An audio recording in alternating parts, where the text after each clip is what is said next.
Well, hello there. I know that there's some people already in the room. I see John, Tim, and Gilbert there. And if anyone else is out there, please say hello in the live chat. I'd like to see who's there. Other people will be streaming in a while, I'm sure. So if somebody is out there or stumbling upon this thing who doesn't know what this is Beyond Belief Sobriety, and we're a podcast, and we are a podcast for people who are seeking or who have found a secular path to recovery from addictions of all kinds. And we put out regular podcast episodes once a week, and we also do this live stream. I have a co-host, Mary. She's from Georgia and is a great co-host. And we do this together every Saturday at 12 o'clock p.m. Eastern time. And it's a very interactive experience. So please feel free to make comments as we're talking, ask questions in the live chat.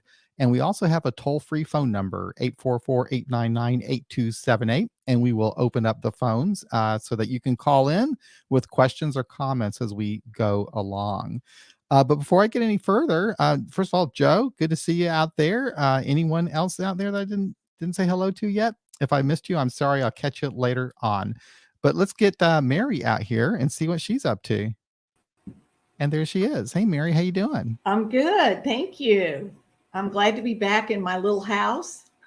I've been traveling for 2 weeks.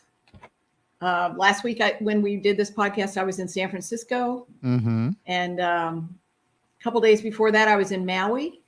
Nice. And then it was lovely visiting old friends everywhere I went. And I went to see my godkids before the baby came. And lo and behold, when I walked in their house to say hello, labor had just started. And amazing. So I had no idea I was going to be a labor and delivery coach that day. That's so funny. It was awesome. That's what happened. And they had a baby girl. And it was lovely to be there in that moment with them and help them. And she's beautiful. And it was a wonderful experience. And I stayed with them for an extra week to help whatever needed helping. And so I'm back in Savannah in my little house, all refreshed from vacation. Good. I'm glad. It's always nice coming home from a vacation. It's good to go away, and it's good to get back. It's really good to get back. But I'm so glad I finally it's my first trip since pre-COVID. Mm-hmm. So I pushed past the fear of COVID and all the reasons why not to travel. And I'm so glad I did. Good. Yeah. I hope to get to travel again here in the next few months or whatever. We'll see about that. So today our guest is going to be Stephen K. Are you very familiar with him, Mary? No, not until I saw him last week talking to us in the chat, which I really wanted to know more about SMART. Okay. So we both decided he'd be a great guest, and I'm really glad you're here, Steve. So since then, I have read a lot of his writing, and so I'm ready to hear what he has to say today. Let's bring him on. So this is Steve.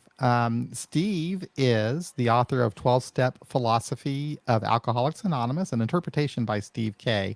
And he's got a great website, 12stepphilosophy.org, which is a tremendous resource for anybody in recovery, no matter how long you've been in recovery. It's a great resource, especially if you're interested in the 12 steps, maybe from a different point of view. You know, he has one thing I like about Steve is one of the first times I interviewed him on a previous episode, he talked about using your imagination when you're thinking about the steps. You know, think about them a little bit differently. You know, think about what they mean to you, and he has done that. But recently, he went through the training to become a facilitator for Smart Recovery, which I've had that experience as well. But he's taken it a step further, other than what I've done, and he's actually facilitated some meetings. So I'm looking forward to learning about his experience with that. But also, he wrote a really good article that he posted on his website that kind of compares the similarities between 12-step meetings and Smart Recovery meetings, the programs, and a few differences, but mostly similarities, which I found really interesting. So he speaks many languages in recovery. So welcome, Steve. It's nice to have you here. Welcome to Beyond Belief Sobriety. Thanks a lot, John, and thanks for inviting me onto the podcast. And hello, Mary. I'm glad. Really glad to chat with you really about that. The sort of subject of smart, because it's a recent thing for me, and I think going back to back end of last year, I read Alan Berger's book, The 12 Essential Insights for Emotional Sobriety. And there's a lot of, rational emotive behavior therapy in that. And so that was leading up to just before you started doing the podcasts on Smart, and so I was watching those, and I've got a friend that works in addiction services locally. And so I suggested to him about starting a Smart recovery meeting. And I sort of volunteered to do the training, the facilitator training, so I could lead the meeting really. So that's a very recent thing. So, we just recently started that Smart group, and I've facilitated a couple of meetings. So I've got a third one on Tuesday, which I've done a bit of preparation for. Are you also a counselor at a treatment center? Okay. No, we're not at a treatment center. Oh, no. I do some work for a community interest company. So it's basically a therapy center. Oh, okay. A private, practice. But they've also got a community interest company attached to it called the Big Room, and I do some work for that organisation. I want to do some one-to-one counselling work there. I see. I trained as a counsellor back in my 30s, so I've done work, on and off in the addiction field since. Really. So you were probably pretty familiar with the principles that underlie Smart Recovery. Was there anything in the training that was new to you that you found interesting? I suppose the tools in particular, really, because there's about, I don't know, I think there's about 20 different tools, isn't there? There's quite a lot of different tools. So learning those specific tools in depth, in more detail. I was familiar with some of them, but learning them in more detail. And I'm still doing that now, really, because I'm sort of introducing those slowly to the group. Now, the idea is that they, you sort of introduce the group to the tools, and once they learn the tools and they start applying them themselves in the meeting, with each other. So, Mary, are you familiar with Smart Recovery, Mary? I have heard about it over the years.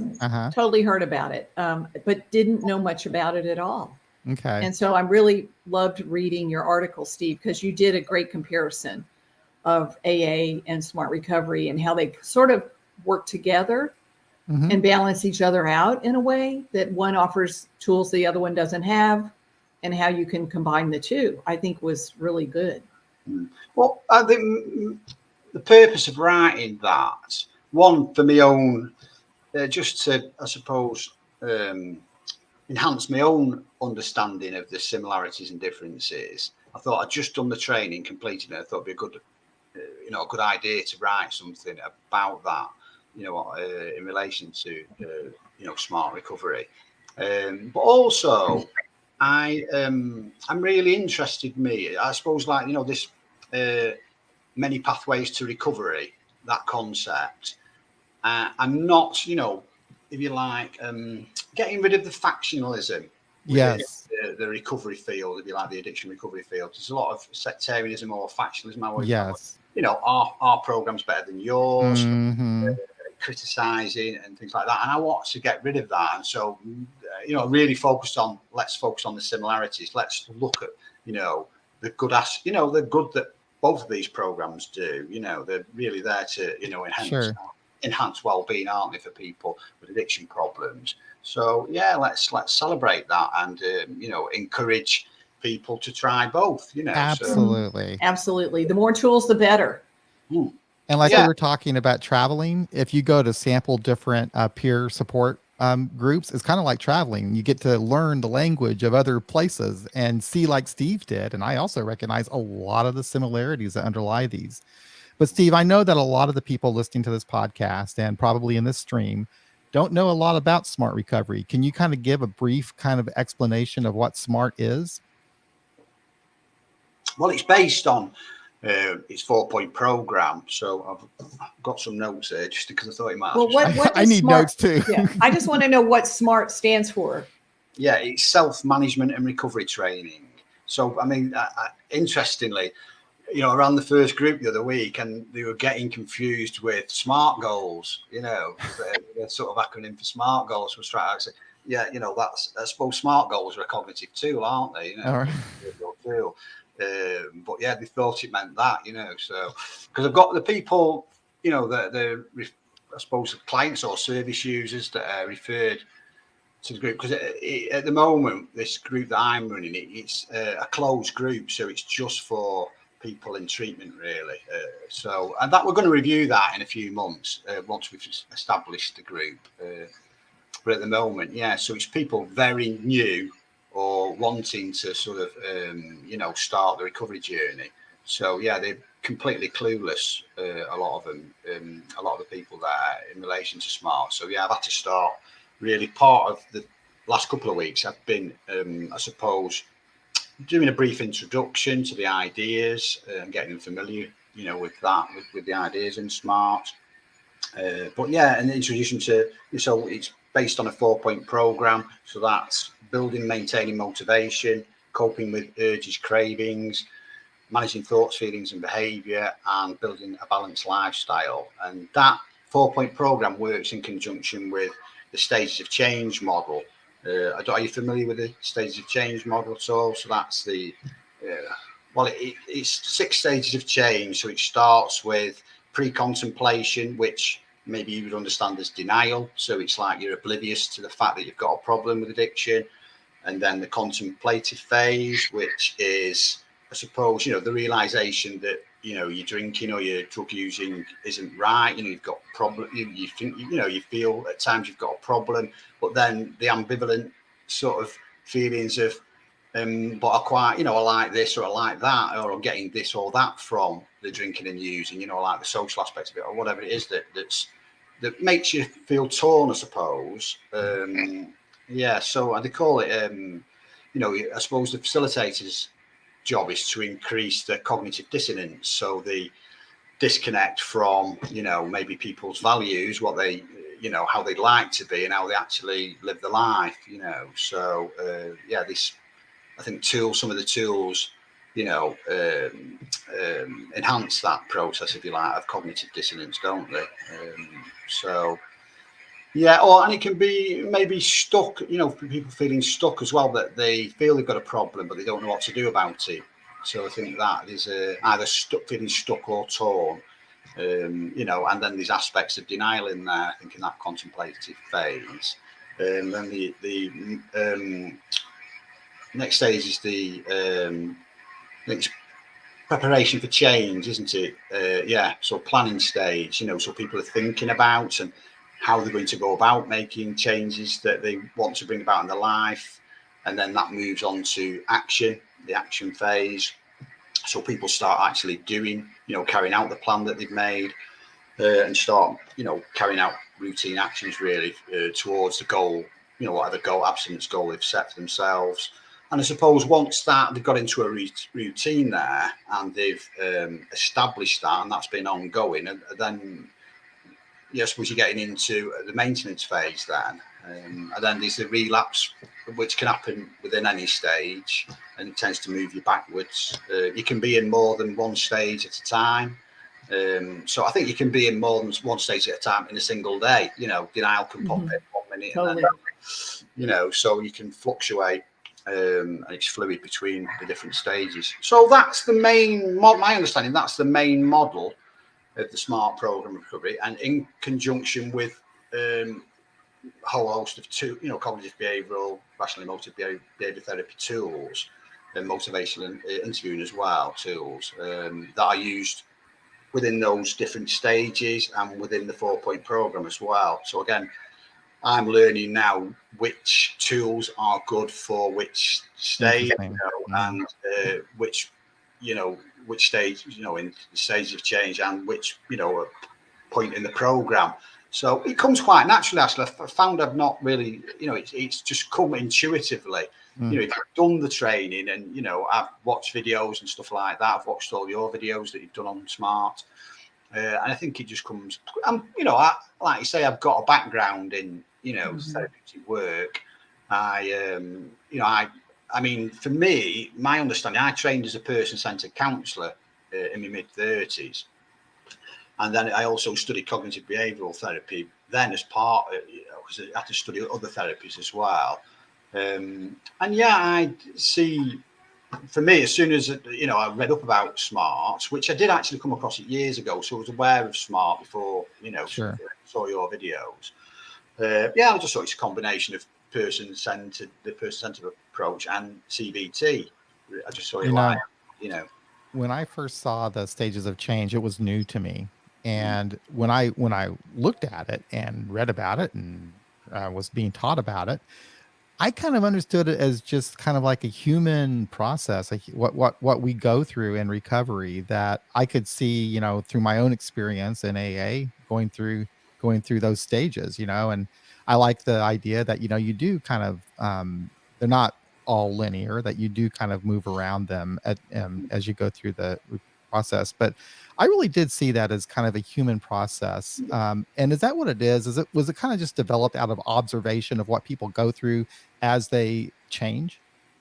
Yeah, well, it was devised by, I think it was two guys called, what was it, Prochaska and De Clemente, Mm-hmm.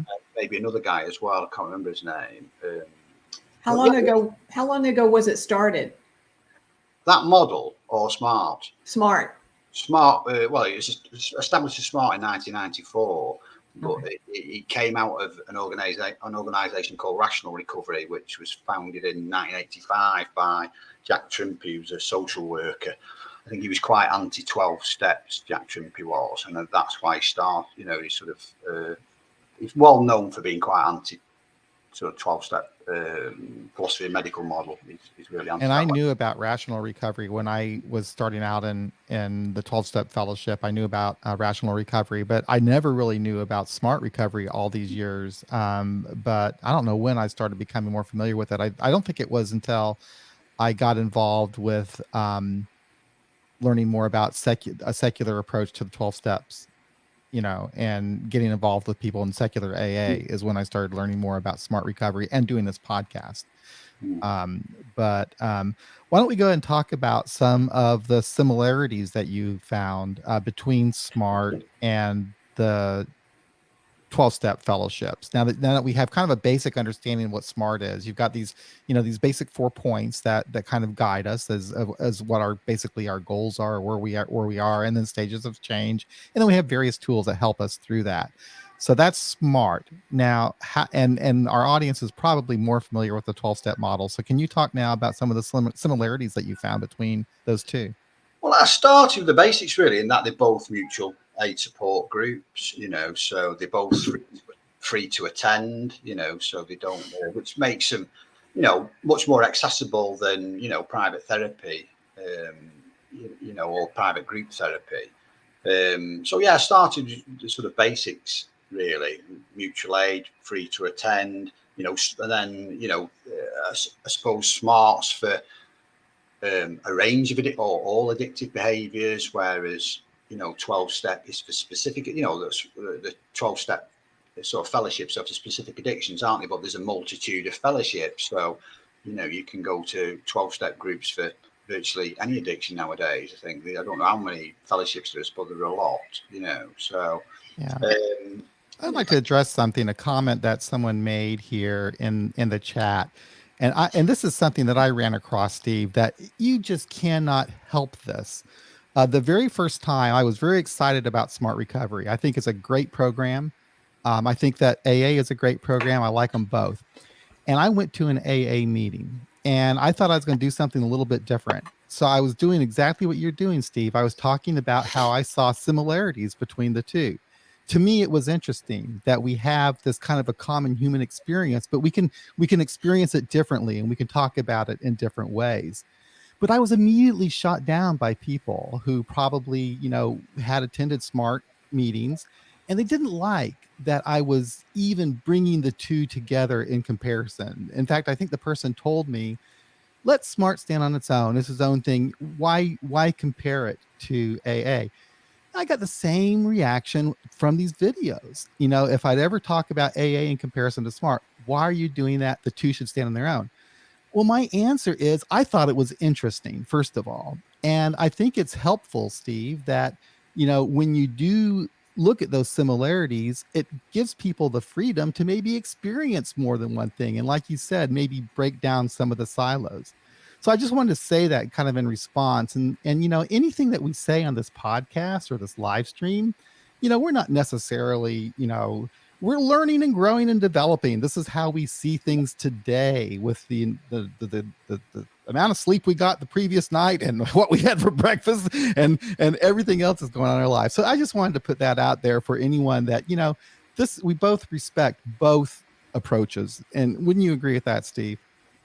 Yeah, and I'm not speaking on behalf of SMART or Alcoholics Anonymous or any other fellowship. I mean, it's just my experience and my perception, my opinions. I'd say the same for both of you.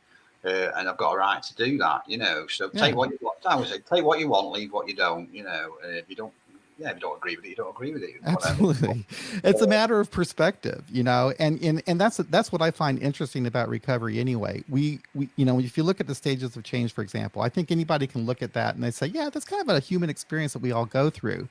But every person is going to describe that a little bit differently, even if you're in a 12-step meeting. I remember when I was wanting to go work on step 4, for example, and I walked around to different people in my AA group and I asked them, how you did step 4. And I wanted to do it exactly the right way. And everybody had a little bit of a different take on it. Nobody could tell me the exact way to do it. And that's because we're allowed, I think, to bring our own experiences into the process. Well, we're all subjective, aren't we? So, we've all got our own frame of reference. Sure. And, mine's not the same as yours. We might experience the same thing and have different points of view on it. And you said that maybe how I wrote that article is maybe you saw things, I saw things or similarities that maybe you didn't. That's right. I've got a particular relationship with 12-step groups and you've got your relationship, and as I'm forming a relationship with SMART now. And I went to, as part of, I did the online facilitator training for SMART, and then it recommends you do so many, SMART meetings as well. So I did some online, and I thought I want to go to an in-person one because I think the adapted for the online audience, they were using PowerPoint slides. You've got your people from all over the world there, big meetings. I thought I'd like to, visit something similar to the group I'm going to be running, which may be attached to an addiction treatment service. So we went, me and my friend who works for the local treatment service, we travelled over to a nearby, well, it's about, 25 miles away to an in-person SMART recovery meeting. And I really enjoyed it. I enjoyed it much more than the online experience. And that's me. I think online stuff like for this, it's really useful. We couldn't do it otherwise. But if I could join you in person, I'd rather do that. For me, that's the way I am. Really, I prefer to do that. There's things that are missing from the online experience in terms of energy, and other things really. So anyway, we went over there, and it was a small meeting, and there was. I remember I heard you share that you thought there was maybe a lack of warmth in relation to your experience in relation to SMART. Well, I went to this in-person meeting, and it was really warm. There was a lot of humour in there. They knew each other quite well. They were really open as well. There was a lot of self-disclosure in there. There was people got upset. They were being vulnerable. I thought, what a great experience. And we joined in.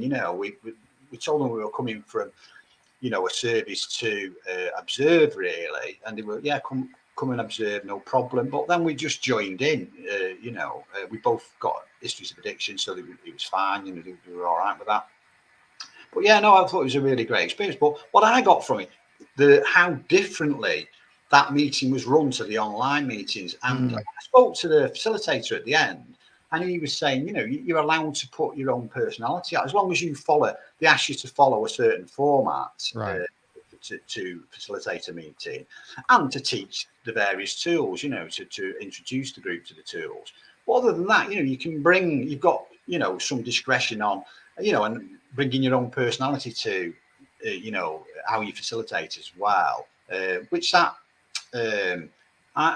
I don't know. It sort of really reassured me because I've looked at some of the online stuff and I thought I don't know if I can do it like that. You know, I'm used to. I've facilitated a lot of groups and I've done it in different settings, in residential settings and community settings, and you know, I like just being me. You know, and yeah, not distancing myself too much. You know, I like the peer mentor type role where you're part of it almost. You know, you're not putting yourself as an authority figure over, you know, the rest of the group really. So yeah, I just like being down to earth sort of thing. And the guy that did it was very down to earth, you know, and he sort of it was just a really good experience. So I don't know how I've gone to that. So I have a question. Can I ask you, do you feel that the people that come into Smart Recovery that you've talked to are people that looked at traditional AA and rejected the idea of the disease model or rejected the idea of the religiosity of AA? So it's for people that don't want any part of the spiritual input into getting sober, that want more of a scientific, rational, basic tool approach. Yeah.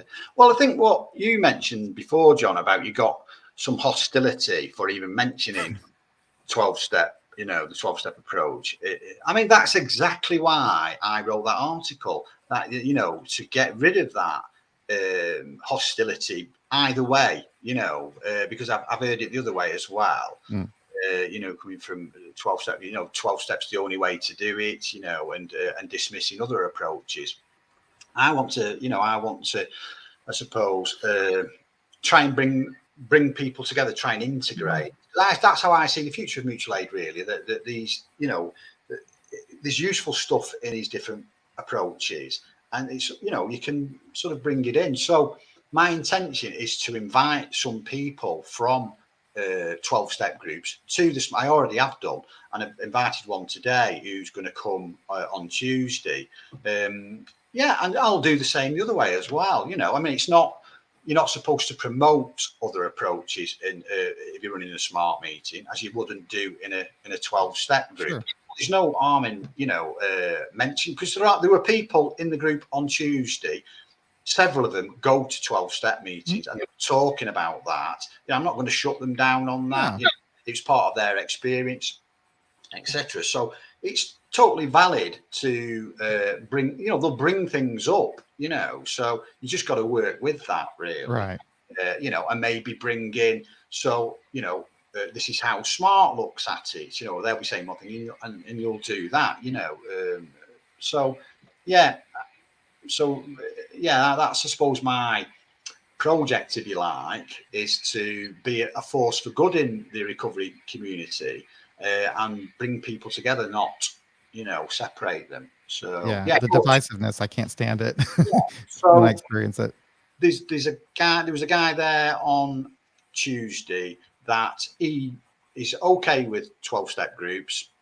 You know, he's established in 12-step recovery, but he doesn't believe in God in the way that you know, is promoted through the big book, and so he really likes the secular, you know, rationality that's focused on in SMART. So he intends going to both.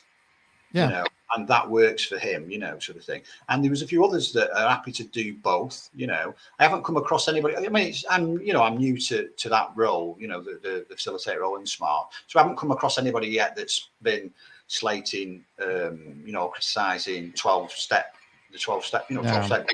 I haven't come across that yet. I think that like people that we try to go out of our way not to bring that any criticism into a meeting like that. And SMART is very clear that they don't criticize any other approach. You know, they're open to whatever approach works for anybody. But the SMART meetings that I've been to, invariably there's someone who's had experience with AA, because it's like the biggest, largest, you know, mutual aid group in the world in history. And so almost anybody, you know, may have had access to it. It's not unusual that someone had access to it and might mention that during the meeting. And I think it's common for people nowadays to maybe do both, because there are advantages To both. Yeah. Yeah. I want to hear more about the nuts and bolts of what a meeting looks like. Can you? Oh, good one. Okay, so does it start like anybody that would come into any meeting, it doesn't mean that it's like point A to point B to point C. You can be part of the thing, or is it more like a 12-week approach? Or no, it's just as you come each meeting, you get the information that you need. Well, the basic format is a check-in, and then there'll be, I suppose, agenda setting, we call it. So again, my job is, if a theme comes up in the check-in, to suggest maybe dealing with that in the main discussion. If not, then maybe suggest let's discussing a tool or teaching a tool, one of the CBT tools. Yeah, and then there's a checkout as well. So there's a period at the end for a checkout. So that's the basic format. I mean, I've done that.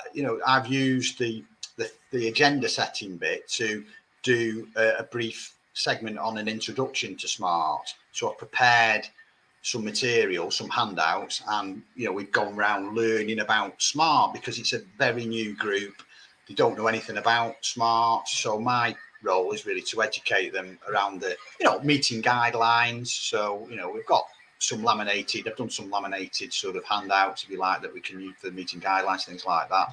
But I did a little handout on an introduction to SMART, where the basic program is outlined. So the 4-point program and stages of change model, went through that with them. So yeah, and then we talked about that in the main discussion. So the components of SMART, I got them to ask questions and stuff like that, and talk about what they thought about it. And another point of possible contention with people that are used to the 12-step approach is the focus on personal choice and responsibility.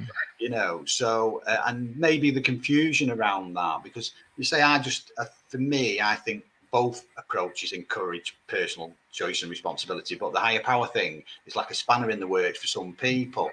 So there was one guy, I asked, has anybody got any questions? And he picked up on the choice thing, and he was sort of I'm powerless where my drinking is concerned. So we've talked that through, and like, if you read my article, I've addressed that in there. And say it's a super, there's a superficial understanding and there's a deeper understanding. Yes. Yeah. You can just look at, I'm powerless over alcohol, but I'm powerless in respect to drinking. It became a problem that I couldn't control, that I needed some help with. But that doesn't mean that I couldn't make a decision to change that, and take some personal responsibility to that. Well, we all do that in the end, don't we? All make we do to go to a meeting, to reach out. Yeah. We all do that. We can all take actions that lead to recovery. And also the concept of impaired choice, I think. I know SMART doesn't advocate talking about impaired, choice and control, but science, and it's supposed to be a science-based program, SMART. Science backs that up. That your decision makers, the more addicted you are, the more severe the addiction, the more your rational choice and decision-making abilities, are affected and impaired. So, people with severe addictions find it very, very difficult not to, compulsively keep doing what they're doing, So it explains that. So, I'm going to bring that in if I get that, people bringing that point up and getting, sort of struggling with it, I think, well, I can add a little bit more that I've got knowledge of that. I'm going to add it in, sort of thing. And they really liked it when I talked about that and explained that of the concept of impaired control, but that it doesn't take choice away. Ultimately, we all like where there is choice.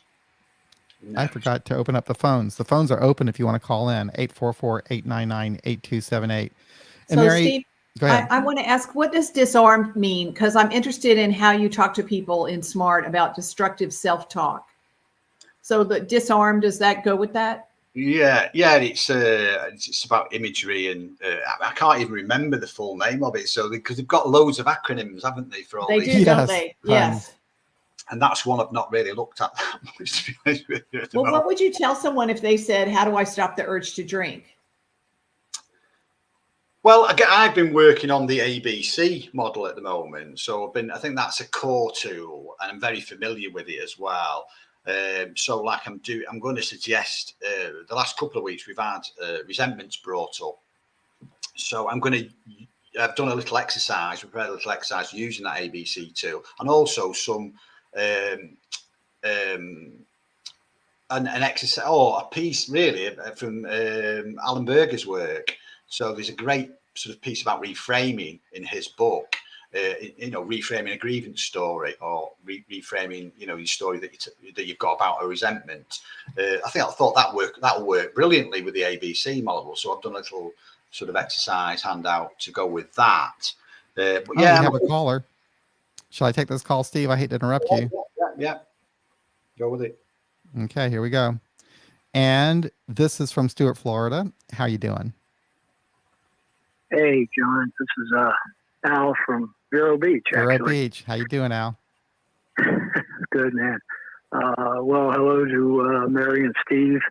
Yeah, I have some experience. I'm 38 years sober, without religion, member of AA for all that time. We tried to start a secular meeting here, and too much heat from the central office. And a friend of mine, an older fellow, he said, well, I'm going to start a SMART meeting. He became a facilitator and all that great stuff. And he started a library meeting on Saturdays, and I helped him for 2 years without becoming a facilitator or whatever. Actually, I did quite a bit of the meeting. But what I did, I read an Albert Ellis book, and they have a wonderful, wonderful SMART recovery handbook.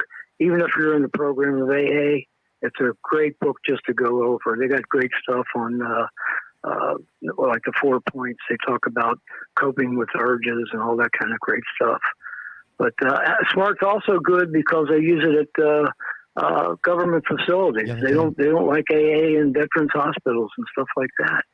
And I did have a question for Steve. I assume he's British and his work is in England. I'm not sure about that. But I know in England, therapy isn't covered by their medical system.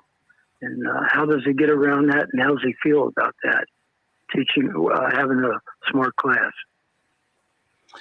Well, there are. I suppose you can access psychological service through the National Health Service. So, through primary care, going to see a general practitioner, you can get referred to psychological services and get therapy and help that way, or psychiatric services. So, you can get that, and that's free of charge, sort of thing. But if you want private therapy, you have to go outside of the NHS and pay for it. But it is, you can access, and people in the service that I work for, that I'm doing some work for, they're not paying, for the help and support they get through that treatment service.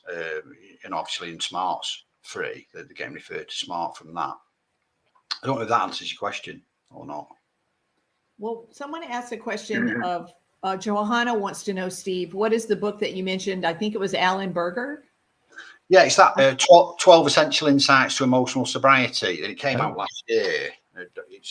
I was confused. I thought she was asking about the SMART handbook. I gave her the wrong link. So Alan Berger. Yeah. It's What's it called? BERGER. Yeah. It's a brilliant book, that is. It's absolutely fantastic, I think, that book. I did a review of it. I enjoyed reading it that much. I wrote a review last year, and he's used it on his website, to promote the book. So he's awesome. He's an awesome speaker.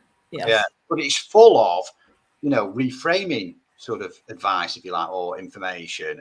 Basically, cognitive behavioural therapy, rational emotive behaviour therapy. There's loads of it in there, So, say it was really grabbing my interest reading that book, and then like I say, I started watching your podcast videos and thought, I'm going to try and do something with this. Check it out. Well, Al, did Steve answer your question? Yeah, I did. Just one more quick question about the. I know for the 2 years that we did the SMART meeting, we did the famous whiteboard with the SMART Recovery Handbook, which is excellent. Again, I have to praise the handbook. Do you use the handbook? Do I use the handbook? Yeah. I mean, I've got it in your class. Yeah, Yeah, well, okay.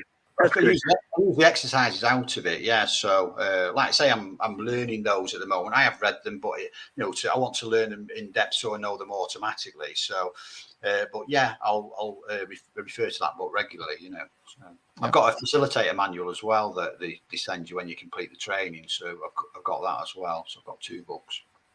Yeah. Okay. Yeah, we actually did get people.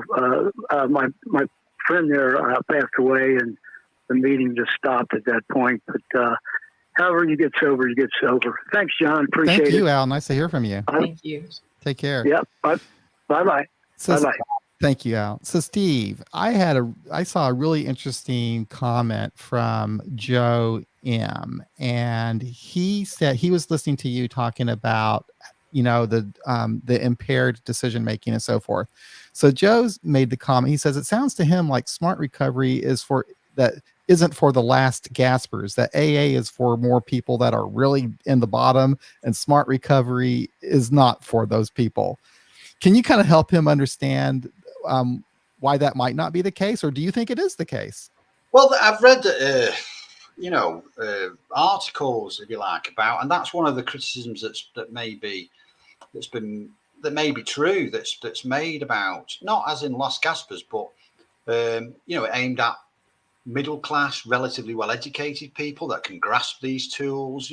So and I think it's too early for me to tell yet, but when I recapped, I did an introduction to SMART the first week, and then I recapped. I thought let's try and recap that and see what they've absorbed from that introduction, and they struggled to really come up with a lot.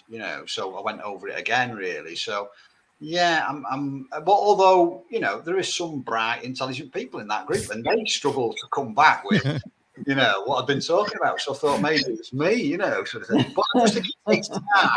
It takes time. I mean, Mary's just mentioned that acronym, the DISARM acronym. And I couldn't tell you what there's that many of them. I sort of, I'll have to be doing it a while to just, know them off by heart. But there's another one, isn't there? VACI. And I'm like, at first, when I went to these online meetings, I thought, what are they going? And I'm someone with 30 odd years experience, of sort of recovery and, doing work in that area. And I was like, what are they going on about? I was asking, it was like that on the typing board. What does that mean? I didn't have a clue.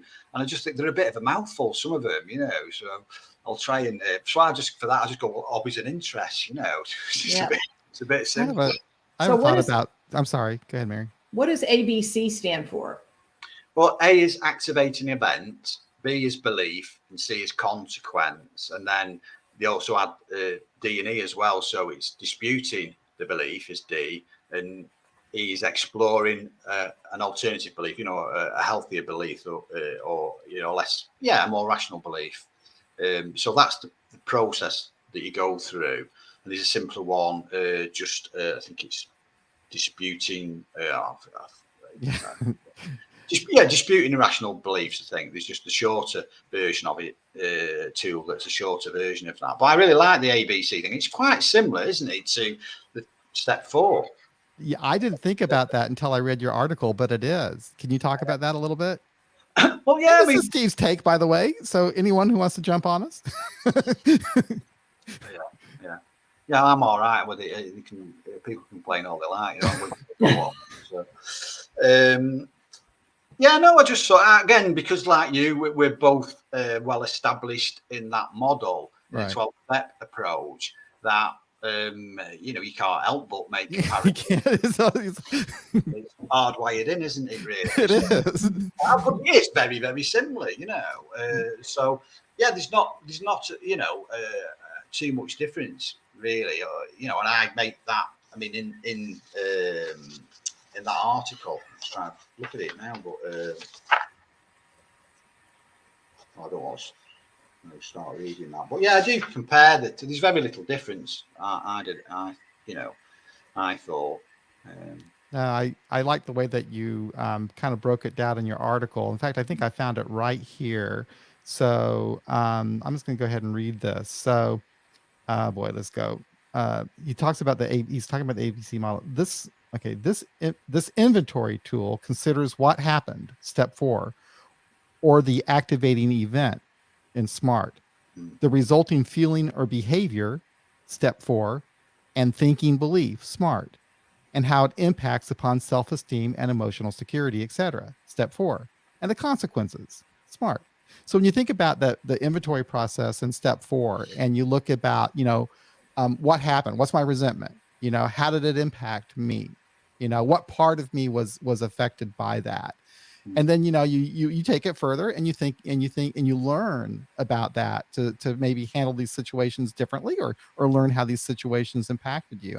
And that's how he sees the ABC model, and I agree with him. I see that too, just hadn't thought about it. Steve, I do want to bring something up though. Joe, Joe's experience, he's one of these last Caspers, and he was talking about, he's talking about the homeless people, the street drunk, and that's a problem, not just with SMART, or it's just widely right now, because so much stuff is being done online that people that don't have access to the internet and so forth might have more difficulty getting to recovery meetings. But there are resources. I was looking in my own city where there are organizations in the inner city that have places where people can go for a variety of different mutual support groups, and that would include SMART. So I think that as SMART grows, there will be more outreach into those areas. I know that they're making an effort to, make more of an impact in treatment centers and so forth. And I think the next logical step would be, reaching out to populations that, the homeless and so forth, which have their own unique set of issues for sure. Yeah. I know. I think when I went to the online meetings for SMART, there was some, they were very, very familiar with that model. There was some really, articulate, well-educated people from all over the world. And like I say, they were all very familiar with it. And, I thought when I was thinking about the meeting that I run, that's not the case. And, you can get people in those groups that are very poorly educated, So my job, I think, is, and I've learned this through doing other groups, I can't teach it at my understanding, at my level of understanding. You have to adapt it really for the audience that you're helping to,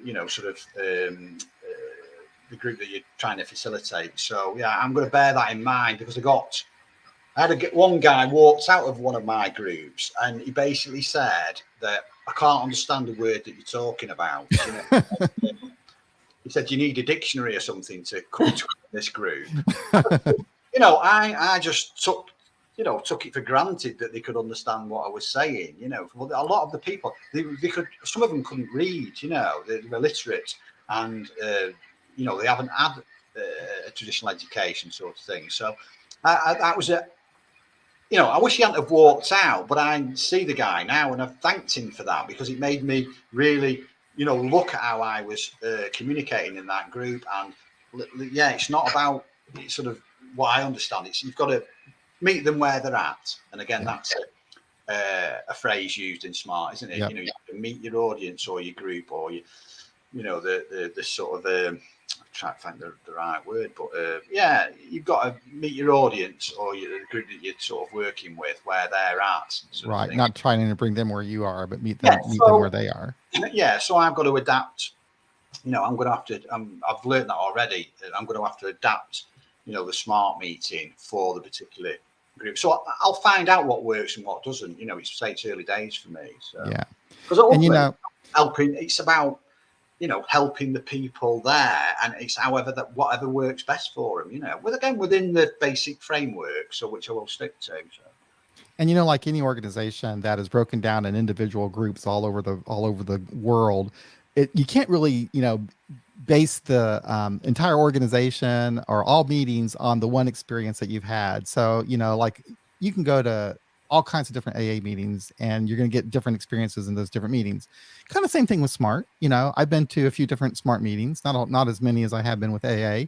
And, like the meeting in Missouri is a much different feel than the meeting in Austin. Doesn't mean that one is better than the other, but a different vibe, different feel, different group of people that bring their own experiences and outlooks. So that's something that anybody should keep in mind. I think if you're just kind of getting into recovery, you're just realizing that you have a problem, and you start going to AA meetings, or you start going to SMART meetings or Life Ring meetings, just understand that experience that you had is based upon that day and those That people and time. that group. Mhm. You could go to the same group at a different time and have maybe a different experience. So to really understand if something is for you or not, you really need to experience a wide number of meetings. I think maybe even at different groups. Yeah. And I think what I like about smart recovery is the interactive nature. So what I'd say would be crosstalk. I really like that, and I like facilitating that. But what I feel that really works for some people. I go to some 12-step meetings, and there's some people never say anything in those groups. It's quite intimidating, particularly if it's a big group, and if you're sort of quite introverted or shy, to speak in those meetings. Whereas a smaller group where you've got someone who's prompting you, and it's just, I've had that feedback already that it's easier. They find it easier to join in and talk, in the smart group environment, because it is quite small, but they have been quite small meetings, sort of thing. So, but also you're helping them, you're sort of prompting them. And I think once you do that, they will. It sort of helps them, sort of open up a bit. And you can ask open questions, etc. So you're drawing them out. And again, that's a technique of SMART is in the motivational interviewing is to bring people out of themselves. It's and that's again. So it's about open questions is a really important technique tool. And Mary, when you were asking about what a meeting is like, this is what it is. Like what Steve's just describing here is where the facilitator is actually trying to, facilitate a discussion within the group. And, you do this check-in and someone brings up an issue, and then you try to find a tool that might be useful for that issue. But what I found really interesting when I attend these meetings, I am very attentive to what is going on, the exercise when that person uses the tool, because I'm thinking in my own brain about a similar situation that I had recently or whatever. And it's just so helpful to sit there and watch this person work through that. And I can comment on that if I choose, or give some feedback on that. But that's what I found so helpful. It's a different kind of an experience, not good or better or whatever. But for me, it was like, and maybe because it was new, I had this super attentive thing about me, but I felt like I was really working. I felt like I was really needing to pay attention to what was going on, more so than an AA meeting. And that might, like I say, could just be because I was new to it. But it was very helpful for me to watch that process. Well, there's no feedback in 12-step meetings. It's just that person saying their experience, and then it goes to the next person, and no one's commenting at all. Right. So which you're can giving also be helpful. It's nice to sometimes, like in an AA meeting, I'll be speaking. I'm solving my own problem by, and then you always have the conversation after the meeting too with people. Yeah, you've got that. You've got that aspect of it, but I think there's. I think what is helpful sometimes, if someone shared today at a meeting and they were quite upset, etc. And I think sometimes it's really, can be difficult if they're not getting some compassion shown them sort of quite immediately, sort of thing. Really, it can leave right. If there's a big, there might be quite a long time before the end of the meeting before they can speak to anybody, sort of thing. So I think that's useful as well. So you can, affirm people regularly in a smart group. You can offer empathy and compassion. I like that. I think that's can be really, really helpful. But I agree with what you said, that sometimes just no interruption whatsoever, it just allows you to process your own thoughts, doesn't it? Joe has another really good question, which brings me to another kind of a difference in a way. And Steve, you tell me how you feel about this, if you agree or disagree with how I'm going to word this. But Joe's question is, do folks in smart recovery stay around long-term after recovery? Well, I don't really know that, but what I can tell you that might be different is that in smart, there is an exit strategy. So in other words, it is part of the SMART program that you may get to the point where you have achieved your goals of living a balanced life. And once you get there, you're free to move on. You're not necessarily, it does, if you want to continue going to the meetings, you can, but there's that exit strategy where you don't necessarily get that in 12-step rooms. And that might be why, and I don't know, Steve, if there are more old timers in AA than I mean, the two different things, they've been around for so much longer, but you do have that difference. What do you think about that, Steve? Yeah, I think the implication in 12-step meetings is the long-term sort of attendance, even though it doesn't say in the literature, does it, that? But no, it doesn't. It doesn't say that. The implication, because of the program, I think, and some of the literature talks about, step 10, for instance, there's we need a program that allows for limitless expansion and things like that. And, if you don't put the effort, if you're not staying spiritually fit, you can relapse. So there's lots of stuff in there that it implies that you need to, sort of keep going in the long term. Whereas I pull this off the website of SMART, and it basically says, once a healthy, positive and balanced lifestyle is achieved, participants are free to move on and pursue other goals in their life. So there is that encouragement, or expectation maybe that once you've, established a solid base in recovery, that you can move on. But I read that out the last couple of weeks, and one of the guys in there chirped in and said, they do recommend 2 years, that you sort of stay around for 2 years or whatever, and you can stay longer than that if you want. He was really keen to he didn't really like that sort of me encouraging people that, you can move on, whatever. And I thought, actually, I really was grateful for that input, because I wasn't, I didn't, maybe, that could be misinterpreted as people who've been around 5 minutes think they can, I'm feeling okay, I can move on, and so Joe yeah. also mentions another thing that I want to get in there real quick. He says no chip system in SMART. And what I find interesting is, because SMART is looking more at the stages of change, I think there's less of an emphasis on time. What do you think, Steve? Or sobriety, because it's not a requirement, correct? No, I think they're more flex, because it's an abstinence-orientated approach, SMART is, but they're more flexible on what abstinence is, aren't they? So because of the variety of addictions that they deal with, you can't stop eating, can you? So and if someone's come for to stop drinking, they that would be their abstinence goal. But they might use something else, and so it's just there's more flexibility with that. It's not as black and white, is it, as a 12-step group, for drinking drugs anyway. You get into that. I could go on for a lot longer, and we don't have that much time, but there are some differences in that respect and the way that things are thought of, but also some, I could always find similarities no matter what, but I'm thinking in particular about how lapses and relapses are thought of in SMART recovery as opposed to maybe a traditional AA meeting. And really, when you get down to it, there isn't, in both places, you're welcomed back with open arms, and you're encouraged to continue on with your journey. But I think that I don't know, they do have, they look at like a lapse as opposed to a relapse. So a lapse might be like, maybe one night you went out and you drank or whatever, but you didn't fall back into your pattern of behavior that was destroying your life, and then you get back on track again. That would be a lapse. A relapse would be full-blown engagement in your old behavior, where you start having all the problems, etc.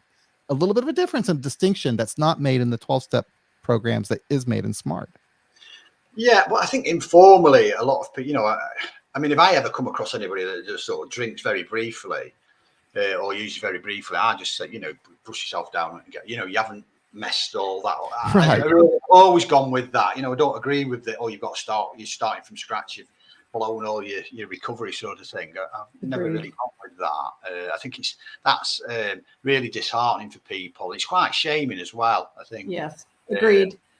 So it's sort of you want to encourage them to, learn from it or whatever, and sort of get back into it, don't you, and move on and encourage them as much as possible. So yeah, I'm against any sort of shaming language or suggestions really that go on. But there are some old school people that might take that attitude, I suppose. But I know, yeah, it's more, I think, more in line with modern research as well. Smart as I was listening to a podcast the other day by it was Joe C. He does that. Here's Tom with the weather, and there was a guy called David Best on it, a professor guy. And yeah, some of his stuff was really good, and it got me reading this article by Nora Volko, who's the director of National Drug Agency or whatever over in America. And she was talking, she wrote an article that's got quite a lot of publicity about the difference between lapses, relapses, and some of the stuff that you've just said there. She was totally agreeing with that, and she's coming from that medical model as well. So yeah, they felt there was a guy from Smart who was commenting on the article, and he was saying that that's a bit of a move forward for for her and that sort of medical approach. Well, we are out of time. Steve, thank you so much. This has been a fantastic discussion, a lively discussion. Thank you for all the comments in the live chat. I enjoyed all of them. Thank you, Steve, for writing that article. I think it's great. I give it 5 stars. So, and Mary, always good to see you. Thank you so much for being here with me. Appreciate it. So now, this is my favorite way to say goodbye. Oops. I can't. It's not saying. There you go. Thank you, Steve. Bye. Thank you. Bye. Bye.